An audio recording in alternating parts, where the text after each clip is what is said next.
Bago ngayong gabi, ilang bahay ang nasunog matapos sumabog ang imbakan ng materyales sa paggawa ng paputok sa Cabuyao, Laguna.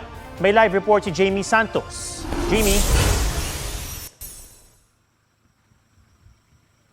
Atom na bulabog nga ng isang malakas na pagsabog ang barangay Butaw dito nga sa Cabuyao, Laguna pasado alas 6 ng gabi na nagsimula umano sa isang imbakan ng materyales sa paggawa ng paputok. Sa lakas ng impact ng pagsabog mula sa isang property sa Cabuyao, Laguna, nagalawang pwesto ng kamera. Sa laki at kapal ng usok, tanaw ito sa kalapit na barangay. Agad na rumisponde ang mga bumbero. Damay sa pagsabog ang mga kalapit na bahay. Akala raw ng ilang residente may nagte-testing ng paputok. Halos mayanig daw ang lupa.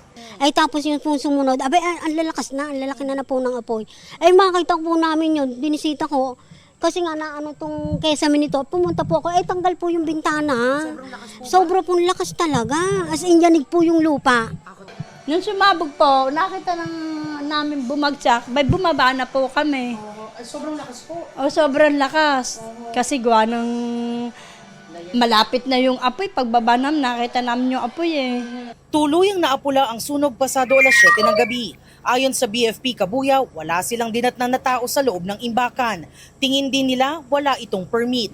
May imbakan po dito ng ng mga raw materials po sa paggawa ng paputok po. Hindi pa po kami makakapagbigay ng ng opisyal na pahayag kung ano ang pinagmulan kasi sa kasalukuyan po iniimbestigahan pa ito.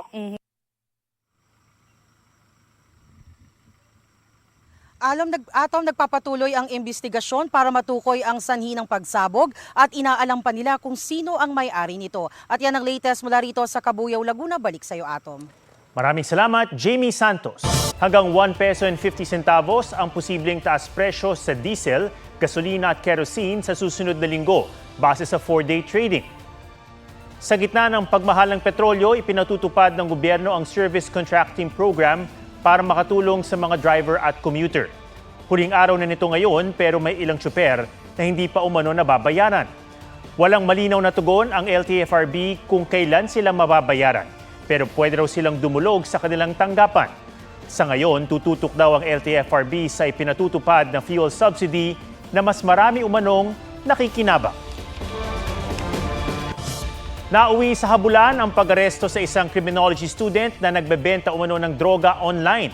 Huli rin ang middleman at runner ng suspect na pawang mga minor de edad.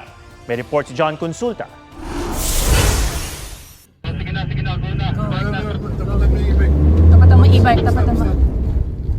Nagtangkang tumakas ang lalaking ito matapos ma-corner ng NBI Dangerous Drugs Division sa Santa Cruz, Maynila.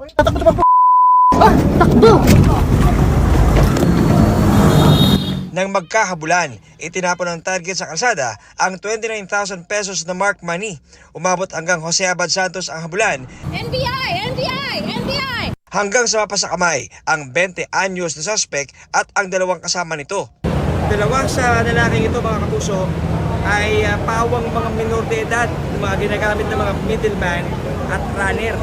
Habang yung isang lalaki naman na ito, mga kapuso, ito ay isang criminology student dito sa Maynila, second year. Nakakatakot ito na gustong maging member ng law enforcement, sila pala unang sumusuway. At ginagamit pa yung mga bata para alam niya sigurado na yung bata walang pananagutan sa batas kapag nahuli. Nabawi sa criminology student ang iba't ibang klase ng droga, pati na ang mga bala ng vape na may laman umanong droga na ibinebenta raw niya online. Meron siyang tuklaw, meron siyang cards, and meron din siyang kush. So, yung epekto ng marijuana sa atin ay dahil sa brain. Yung tuklaw naman po, sir? Kaya yung nakita natin sa mga video, epekto nito, it could cause convulsion, bumigay yung puso mo. Na-inquesta ang 20 anyos na suspect na tumanggi magbigay ng pahayag. The 16-year-old guy, minor, will be referred to the SWD to determine if he acted with discernment. So basically, yung 13 years old is exempted from any criminal liability. And I hope during the intervention, that will be enough to change yung kanyang tendency. John Consulta, GMA News. Sinampahan ng reklamong plunder at indirect bribery si Senator Rodante Marcoleta sa Ombudsman. Basihan ng reklamong plunder ang tinanggap na 75 million pesos na donasyon mula sa 3 donor noong nakaraang taon. Hindi idineklara ni Marcoleta ang donasyon sa kanyang Statement of Contributions and Expenses noong eleksyon dahil natanggap niya ang pera bago ang campaign period.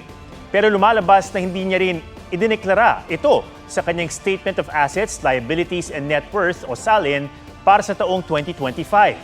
Sabi ng mga investigador ng Ombudsman, kahit daw hindi election offense ang pagtanggap niya ng pera, masyadong malaki ang halaga para isiping walang hinihintay na kapalit ang mga nagbigay.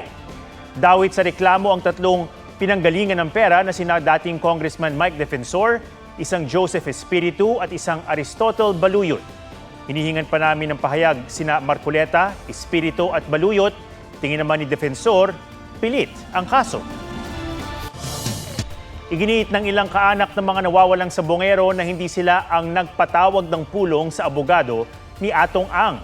Ang nagpatawag daw ng pulong ay ang abogado ni Atong Ang na si Attorney Caroline Cruz para kumbinsihin silang hindi dumalo sa mga hearing sa kaso. Kasama umano sa inilatag na deal ng kampo ni Ang ipakiusap ang pamilya ng mga biktima sa mga takakulong na pulis na sangkot sa kaso.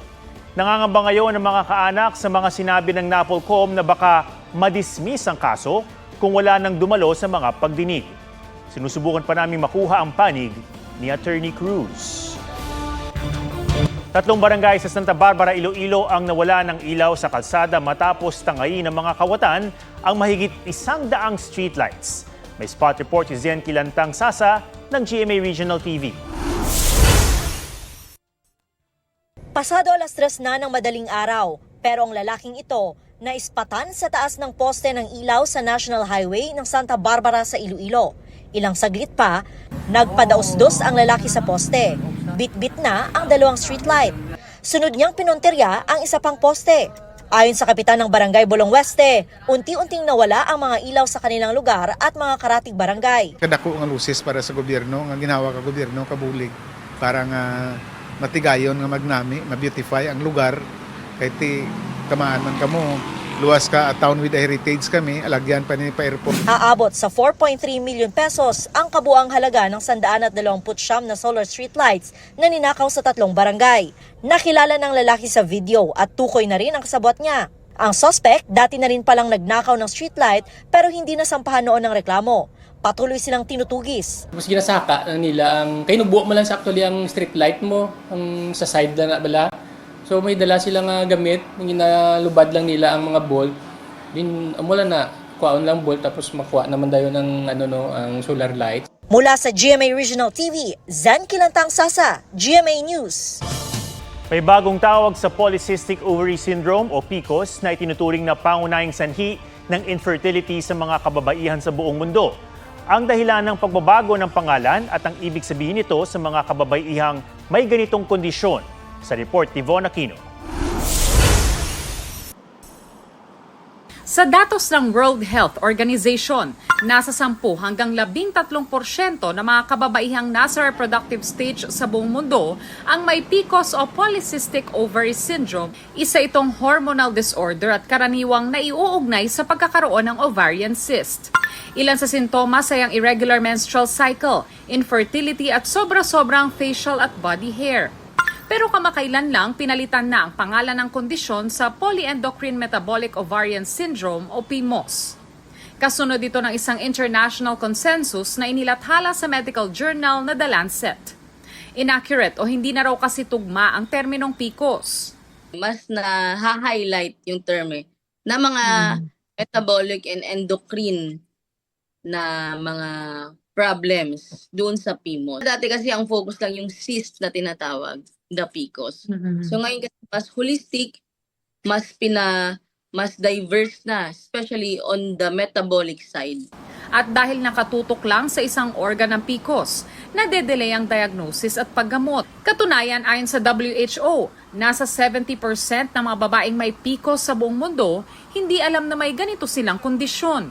Kasunod ng pagpapalit ng pangalan, nadagdagan ang mga laboratory tests. Mas marami na tayong more on endocrine side na test, mga thyroid function test. So once may problem doon, anything that is hormonal. Sa ngayon, wala pa ring lunas sa PIMOS, pero may inireresetang gamot para ma-manage ang mga sintomas nito. Also, we advise, of course, the diet modification. Siyempre, we advise less carbohydrates kasi nga po may problem tayo sa insulin. And also, dapat po active lifestyle po tayo. Ganyan daw ang ginawa ni Majel Santiago na 7 taon nang diagnosed na may PIMOS. So nagwo-walking po, 10k steps a day, lifestyle changes talaga, and then I tried na talagang yung stress levels ko. Welcome development daw para sa kanya ang pagpapalit ng pangalan ng kondisyon. So when you go to them, kapag nagpa-check up ka, is magpapayat ka, tapos bibigyan ka ng pills, and then bumalik ka sa akin kapag gusto mo na maguntes. Pero ang problem kasi is hindi ka nga hindi mo kayang magpapayat since grabe nga lagi yung cravings mo. Mas na-highlight na it's also a metabolic disorder. Hindi lang siya about ovarian kasi hindi naman lahat ng PCOS women is merong mga cysts sa ovaries nila. Von Aquino, GMA News. Nakawala ang 2 baka na yan sa Mangaldan, Pangasinan nang bigla nilang makasalubong ang isang motorsiklo. Bumangga ang motor sa isa sa mga baka. Ang rider tumilapon at nasugatan sa ulo dahil walang helmet. Nakalimutang itali ng may-ari ang mga baka kaya nakawala. Gusto naman ng pamilya ng rider na sagutin ng may-ari ng mga baka ang pagpapa-ospital sa kanya. Tumagilid naman ang trailer truck na yan habang papaliko ng Shaw Boulevard sa Pasig City. Nagkalat sa kalsada ang mahigit 1,000 sako ng harina na karga ng truck. Iniimbestigahan ng pulisya kung overloaded ang truck. Tingin naman ng driver, pumutok ang isa sa mga gulong niya kaya na-aksidente.